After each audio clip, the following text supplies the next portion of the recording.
Shalom Bapak Ibu, kita berjumpa kembali. Kali ini kita sudah sampai pada bagian yang terakhir atau video yang terakhir dari seri 7 surat untuk 7 jemaat di Asia Kecil. Nah, surat yang ketujuh ini ditujukan untuk jemaat di Laodikia. Bacaan kitab suci Wahyu 3 ayat 7 sampai dengan ayat yang ke-13. Baik, mari kita bahas bersama-sama. Kita mulai dari kota Laodikia. Bagaimana kondisi kota Laodikia, Bapak Ibu? Laodikia adalah kota yang makmur, kaya dengan perekonomian yang kuat. Letaknya sangat strategis di jalur perdagangan. Kota Laodikia ini juga pernah menjadi korban gempa bumi di Asia yang juga meluluh lantakkan kota Philadelphia dan Sardis. Kita sudah bahas di video-video minggu yang lalu. Nah, saking kayanya kota Laodikia, ketika hendak dibangun kembali oleh Kekaisaran Roma, mereka menolak bantuan uang untuk pembangunan kembali kota Laodikia. Artinya mereka sudah cukup mampu, sudah cukup kaya untuk memperbaiki kota mereka sendiri. Di Laodikia terdapat pusat industri wol terbaik, juga pusat industri farmasi. Ini dua hal yang sangat terkenal dari Laodikia. Ada bubuk Frigia yang menjadi obat tetes mata, itu diproduksi di Laodikia. Tetapi Laodikia juga punya masalah serius, yaitu soal suplai air bersih. Mereka tidak punya sumber air, sehingga pasokan air untuk kebutuhan sehari-hari didapat atau dialirkan dari kota Hierapolis dan juga dari Kolose. Di sana merupakan sumber air panas. Nah, persoalannya adalah air yang mengalir dari sumber mata air panas itu ketika dialirkan melalui pipa-pipa ke Laodikia, saluran-saluran begitu, sampai di Laodikia suam-suam kuku. Panas enggak, adem enggak, kira-kira seperti itu. Nah, ini menarik karena nanti dari fakta ini Tuhan mengingatkan kepada jemaat dengan cara yang sangat dalam, sangat menusuk. Kita lihat pembukaan surat Laodikia, Wahyu 3 ayat 14. Dan tuliskanlah kepada malaikat jemaat di Laodikia. Inilah firman dari Amin, saksi yang setia dan benar, permulaan dari ciptaan Allah. Sama seperti surat untuk jemaat-jemaat yang lain di Asia Kecil, pembukaan surat di Laodikia diisi dengan pengenalan sifat-sifat Kristus.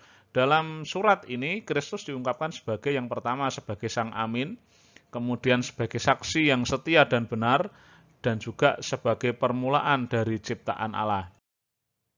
Amin berarti benar atau sungguh atau yakin. Jadi beriman kepada Kristus ini sesuatu yang sangat meyakinkan, sesuatu yang benar. Apalagi diikuti dengan ungkapan amin itu adalah saksi yang setia dan benar. Jadi kita tidak salah ketika meletakkan iman percaya kita kepada Tuhan Yesus. Kita lihat ungkapan yang menarik, yakni ungkapan permulaan dari ciptaan Allah. Ini jangan dimengerti bahwa Yesus adalah ciptaan yang pertama, Bapak Ibu. Tetapi kita mengerti sebagai bahwa dia adalah awal dari segala sesuatu. Kita rujuk Yohanes 1 ayat 1, pada mulanya adalah firman. Nah, jadi firman itu dari bahasa Yunani arche yang diterjemahkan juga dalam Lukas 12 ayat 11, Lukas 20 ayat 20 juga diterjemahkan sebagai pemerintah, penguasa, atau pemimpin. Tapi juga sebagai yang awal dari permulaan segala sesuatu. Artinya, Kristus sebagai Sang Amin, saksi yang setia dan benar itu adalah pencipta, ikut ambil bagian di dalam penciptaan dunia ini. Selanjutnya, setelah surat dibuka dengan pengenalan sifat Kristus, atau mengungkapkan bagaimana sifat Kristus sebagai Sang Amin, saksi setia dan benar, dan juga permulaan segala sesuatu, jemaat Laodikia langsung ditegur. Nah, ini menarik, karena jemaat Laodikia tidak dipuji sama sekali. Berbeda dengan beberapa jemaat yang lain ya saudara, surat setelah pembukaan, kemudian mereka dipuji oleh Tuhan. Tetapi Laodikia sama sekali tidak dipuji, tetapi langsung ditegur makjeleb begitu saudara. Apa tegurannya? Yang pertama ayat Wahyu 3 ayat 15-16. Mereka ditegur karena kondisi rohani mereka yang suam-suam kuku. Aku tahu segala pekerjaanmu. Engkau tidak dingin dan tidak panas. Alangkah baiknya jika engkau dingin atau panas. Jadi karena engkau suam-suam kuku dan tidak dingin atau panas, aku akan memuntahkan engkau dari mulutku. Yang kedua adalah kondisi rohani yang melarat, malang, miskin, buta, telanjang. Wahyu 3 ayat 17. Karena engkau berkata, aku kaya dan aku telah memperkayakan diriku dan aku tidak kekurangan apa-apa, dan karena engkau tidak tahu bahwa engkau melarat dan malang, miskin, buta, dan telanjang. Nah, Bapak Ibu, ini sudah saya sampaikan di awal tadi bahwa teguran Tuhan ini sungguh makjeleb. Sebab apa? Mereka tahu ketika air panas yang sampai ke kota Laodikia itu kemudian menjadi suam-suam kuku, mereka juga gila begitu ketika mengkonsumsi air itu. Mereka akan memuntahkannya kalau tidak diproses sedemikian rupa. Nah, Tuhan mengingatkan melalui fakta dan kondisi yang mereka sudah tahu itu. Ya, karena imanmu, rohanimu tidak panas, tidak dingin sekalian, suam-suam kuku ya itu sungguh sangat menjijikkan di hadapanku, kata Tuhan, dan aku akan memuntahkan engkau dari mulutku. Juga kondisi rohani yang melarat, malang, miskin, buta, dan telanjang itu juga satu ironi. Itu juga teguran yang makjeleb. Kenapa? Laodikia adalah kota yang kaya. Dia dikatakan melarat, malang, miskin. Nah, Laodikia juga menjadi pusat industri obat mata, bubuk Frigia tadi ya saudara, tapi dikatakan buta. Menjadi pabrik industri wool terbaik, tapi dikatakan telanjang. Nah, ini kan ironi Bapak Ibu. Mari kita lihat dalam diri kita. Jangan sampai kita mengandalkan kekayaan, satu mengandalkan sesuatu yang bisa diukur secara material, supaya Tuhan tidak mengatakan seolah-olah nampaknya gereja kita, wah gereja kita hebat, gereja kita bagus, luar biasa, pelayanan kita begitu rupa, tapi ternyata wah Tuhan mengatakan kamu melarat, malang, miskin, buta, dan telanjang. Ini kan sesuatu yang sangat ironi. Ini kita lihat tabel kondisi jemaat Laodikia. Kebanggaan material mereka adalah kaya, kuat secara ekonomi, menjadi pusat perdagangan dan industri, ini kebanggaan materialnya.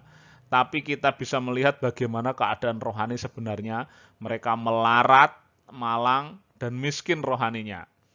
Maka Tuhan menuntut mereka untuk membeli darinya emas yang telah dimurnikan dalam api. Nah, membeli ini gimana, saudara? Membeli ini artinya ya, hidup di dalam Tuhan, dewasa rohani, iman yang kuat itu kan perlu effort, perlu usaha, perlu upaya. Nah, ini yang kita sebut sebagai membeli. Ada harga yang harus dibayar.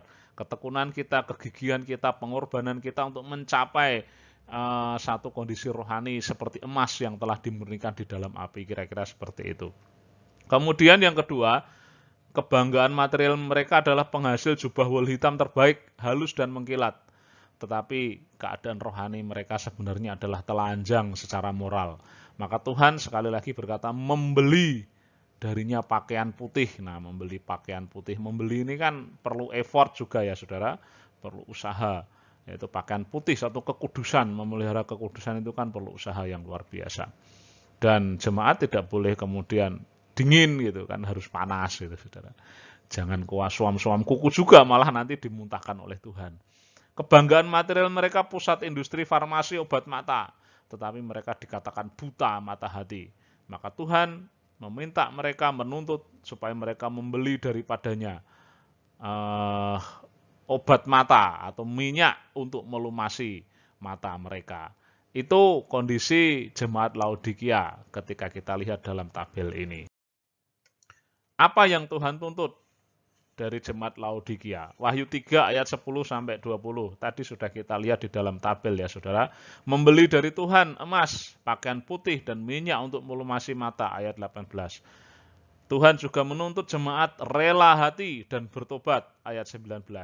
Mereka juga diminta untuk membuka pintu bagi Tuhan. Wahyu 3 ayat 20. Lihat, aku berdiri di muka pintu dan mengetok. Lah ini uniknya, Tuhan kok masih berdiri di muka pintu? Berarti Tuhan belum masuk di dalam hati mereka. Tuhan masih membutuhkan jawaban dari jemaat Laodikia. Aku iki oleh mlebu apa ora, kira-kira seperti Tuhan ditempatkan di luar. Nah, ini yang sangat menarik ya Saudara. Kita lanjutkan. Kalau mereka mengabaikan tuntutan Tuhan, ada konsekuensinya. Jelas, Wahyu 3 ayat 16 sudah disebut di awal. Aku akan memuntahkan engkau dari mulutku. Wah, ini keadaan yang menjijikan, saudara. Bayangkan kita sebagai orang percaya, sebagai jemaat dimuntahkan Tuhan dari mulutnya. Wah, ini sesuatu yang menjijikan, muntah-muntahan. Wah, jangan sampai jenengan berkata, muntah-muntahanlah, muntah-muntahannya Tuhan. Ya enggak gitu. Ini penggambaran seperti ketika jemaat Laodikia jijik pada air yang suam-suam kuku itu, seperti itu pula Tuhan tidak mau memandang keadaan jemaat jika mereka tidak mau bertobat, tidak mau membeli pakaian putih dari Tuhan, tidak mau membeli emas murni dari Tuhan, tidak mau membeli minyak untuk melumasi mata. Artinya jangan sampai buta rohani, jangan sampai kemudian telanjang secara rohani, kira-kira seperti itu. Kemudian ini sudah disebut Wahyu 3:18, jemaat Laodikia yang tidak mau mengenakan pakaian putih, artinya yang tidak mau menghias diri dengan kekudusan, akan menerima konsekuensi. Mereka akan nampak memalukan, wah seperti orang yang tidak berpakaian. Apakah jemaat mau seperti itu? Tentu tidak, saudara. Meskipun jemaat Laodikia ditegur dan ada ancaman konsekuensi kalau tidak mau bertobat, Tuhan punya janji. Wahyu 3 ayat 21. Barang siapa menang, artinya kalau jemaat Laodikia ini berarti kan masih ada kesempatan. Kalau mereka menang, kalau mereka bisa berubah dan kemudian bisa bertahan sampai menang, Tuhan akan mendudukkan jemaat bersama-sama dengan Dia di atas tahtanya. Sebagaimana Tuhan telah menang dan duduk bersama-sama dengan Bapa di atas tahtanya. Ini luar biasa. Janji Tuhan bagi jemaat di Laodikia dan tentu saja bagi kita semua ketika kita menang dan mengakhiri pertandingan ini, Tuhan akan memberikan janji mendudukkan kita di atas tahtanya. Tentang apa dan untuk apa sih ini semua? Bapak, Ibu, dan Saudara yang dikasih Tuhan, inilah kesimpulan kita dari surat yang ke-7. Mungkin Tuhan memberi kita kesempatan untuk berada, bahkan menikmati segala fasilitas dan kecukupan, termasuk fasilitas dan kecukupan dalam gereja kita. Tetapi janganlah kita terlena oleh keadaan itu. Jangan sampai pula kita kelihatan serba berkecukupan dari luar, tetapi sesungguhnya berkekurangan secara rohani. Lebih ironis lagi jika kita tidak menyadari kekurangan itu, sebab silau oleh segala kecukupan. Nah, melalui surat kepada jemaat di Laodikia ini, Tuhan mengingatkan agar kita kembali memusatkan diri kepadanya. Dialah sumber dari segala sumber hidup. Sekian bahasan dari seri 7 surat untuk 7 jemaat di Asia Kecil, dan ini video terakhir dari seri tersebut. Kita akan berjumpa dalam serial 7 yang lainnya. Nantikan video-video berikutnya. Tuhan memberkati Bapak, Ibu, dan Saudara semua. Amin.